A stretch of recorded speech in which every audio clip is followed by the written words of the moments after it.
প্রথমেই সকলকে জানাই শুভ লক্ষ্মী পুজো। আজকের ব্লগটা শুরু করছি দুদিন আগের থেকে। আমাদের বাড়িতে বিজয়া দশমীর পরদিন থেকেই কিন্তু লক্ষ্মী পুজোর আয়োজন শুরু হয়ে যায়। সেই ছোট থেকে দেখে আসছি মা প্রতি বছর নিজের হাতে করে খুব যত্ন সহকারে তিলের নাড়ু, নারকেলের নাড়ু, খইয়ের উপড়ো, মুড়ির মোয়া এগুলো বানিয়ে থাকে। তিলের নাড়ু যদিও আমি পছন্দ করি না, কিন্তু নারকেলের নাড়ু খেতে কিন্তু আমার বেশ ভালো লাগে, সে চিনিরই হোক কিংবা গুড়ের। তো তোমরা কোনটা খেতে ভালোবাসো আমাকে জানিও কমেন্টে। এখন মা যেটা বানাচ্ছে সেটা হলো খইয়ের উপড়ো। এর জন্য কিন্তু গুড়টাকে খুব ভালো করে জাল দিয়ে নিতে হবে। জাল দিয়ে যখন ভালো করে ফুটে আসবে তখন সেটা খইয়ের মধ্যে ঢেলে দিয়ে ভালো করে মিশিয়ে তৈরি করে নিতে হবে খইয়ের উপড়ো। দোকানে আজকাল সব কিছু কিনতে পাওয়া গেলেও বাড়ির মতো স্বাদ বোধহয় কোথাও নেই। সেদিনের মতো কাজকর্ম মিটিয়ে পরের দিন মা বসে পড়েছে লক্ষ্মীর ঘট ভাঙতে। প্রতি বছরই এই লক্ষ্মীর ঘটে টাকা জমানো হয়, তারপর সেটা থেকে যতটা টাকা বেরোয় তা দিয়ে লক্ষ্মী পুজোর আয়োজন করা হয়। এরপর আমি বসে পড়েছিলাম লক্ষ্মী পুজোর আলপনা দিতে। এরপর তো মার সঙ্গে বাজারে যেতে হবে, তো বাজার করে ফিরে আস্তে আস্তে আলপনাটাও শুকিয়ে যাবে। বাজার করার কথা ছিল সকালবেলাতেই, কিন্তু লক্ষ্মী পুজোর আগের দিন সকাল থেকে এত অঝোরে বৃষ্টি হয়েছে যে মা আর বেরোতে পারেনি। যাই হোক, আলপনাটা কেমন হয়েছে তোমরা কিন্তু জানিও। আলপনা শেষ করে মায়ের সঙ্গে বেরিয়ে পড়েছি বাজারে। যা কিছু টুকিটাকি কেনার বাকি ছিল সেগুলোই কিনতে। সকাল থেকে অঝোরে বৃষ্টি হওয়ায় বিক্রেতারা যেমন কেনাবেচা করতে পারেননি, সন্ধেবেলায় একটু বৃষ্টি থামতেই কিন্তু প্রচুর দোকান বসেছিল। চারিদিকে তাকালেই শুধু ফলের দোকান। কি সুন্দর ছোট্ট ছোট্ট লক্ষ্মী প্রতিমা বিক্রি হচ্ছিল।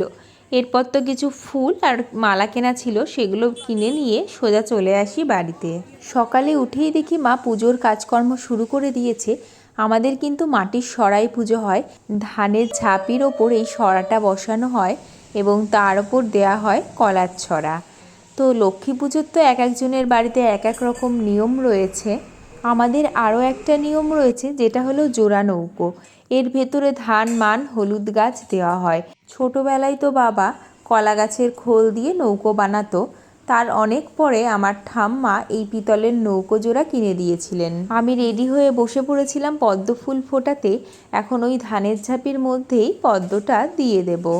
যেহেতু লক্ষ্মী পুজো, তাই আজকে মার এই সাদা লাল পাড় শাড়িটা পরেছিলাম। আর সত্যি বলতে কি জানো তো, শাড়ি পরে না কাজ করা যায় না। তাই প্রথমেই যেটুকু টুকটাক কাজ বাকি ছিল সেগুলো মার হাতে হাতে করে দিয়েছিলাম। মা এখানে পুষ্পপত্র রেডি করছে, আমি ফুলের মালা গেঁথে দিয়েছিলাম, চন্দনও বেটে দিয়েছিলাম। তারপর ঘটে পুত্তুলি দেওয়ার কাজ ছিল। মা বলে মার এখন হাত কাঁপে বলে ভালো করে সোজা দিতে পারে না, তাই আমাকে বলল তুই দিয়ে দে। তাই দুটো ঘটেই পুত্তুলি দিয়ে দিই। আমার ঠাম্মা প্রথম থেকেই ঘরের লক্ষ্মী আর সরার লক্ষ্মী দুই লক্ষ্মীর কাছে আলাদা আলাদাভাবে সব কিছু নিবেদন করত। এখন যেটা সাজাচ্ছি সেটা হলো রচনার হাঁড়ি। এতে আলপনা দিয়ে সাজিয়ে তার মধ্যে খইয়ের উপড়ো, নাড়ু, কদমা এগুলো ভরে দেওয়া হয়। এরপর আরেকটা পদ্ম ফোটানো বাকি ছিল, মা বলল সেটাও ফুটিয়ে দিতে, যেটা সিংহাসনে থাকা লক্ষ্মী ঠাকুরকে নিবেদন করা হবে। এরপর তো মা বসে পড়েছিল ফল কাটতে, যেহেতু ফল কাটতে অনেকটাই টাইম লাগবে।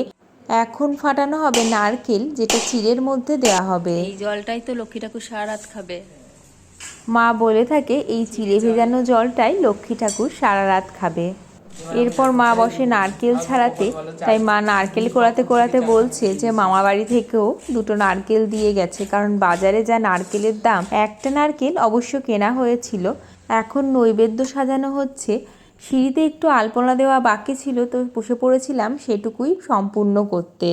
আমাদের পুজোর জোগাড় একটার মধ্যেই সমস্তটা রেডি হয়ে গেছিলো। এই যে ইস্যু এখন চলে এসেছে শাড়ি পরে সেজেগুজে, এদিকে মাও বাকি ফল টলগুলো রেডি করে দিচ্ছে। ঠাকুরমশাই বলেছিল একটার মধ্যে চলে আসবে, তাই আমরা সমস্তটা রেডি করে দিয়েছিলাম। তারপর তো হাতে অনেকটাই সময় ছিল, তাই বসে বসে আর কি করব, একটু ছবি ভিডিওই তুলছিলাম। এদিকে মা রাস্তায় দাঁড়িয়ে পড়েছে ঠাকুরমশাইয়ের অপেক্ষা করতে করতে। এরপর তো ঠাকুরমশাই এসে পুজোয় বসে পড়েন। চন্দনগন্ধ পূজা করি লক্ষ্মীপতি কামে সংকল্প সিংহ সিদ্ধিরস্তু মণ্ডলায় দশ কলাত্তনময় প্রাহিমাং পুণ্ডরিকাক্ষং সর্ব। লক্ষ্মী ঠাকুরের পাশে এখানে নারায়ণ শিলাও বসিয়ে দেওয়া হলো।